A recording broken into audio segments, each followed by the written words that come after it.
Hi, you're watching the news with me. I'm Dipavali Hazra. These are the headlines at the top of 12.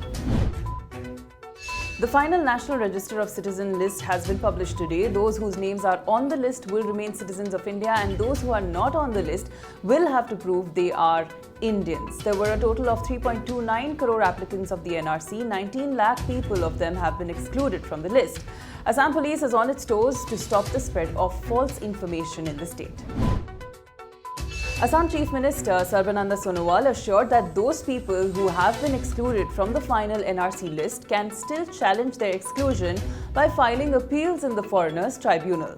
The window to do so has been extended to 120 days. As long as their case is sub judice, they will not be treated as foreigners.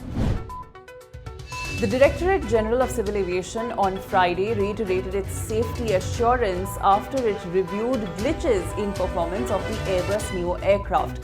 On Wednesday, the DGCA had an urgent meeting with Go Air and Indigo Airlines to review the performance of Airbus Neo aircraft following the incidents of glitches that were reported both in air and on ground in the Airbus.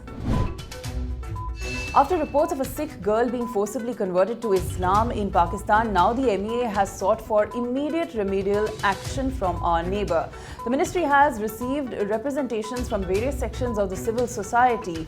The girl has now been returned to her family and 8 persons have been arrested in the case.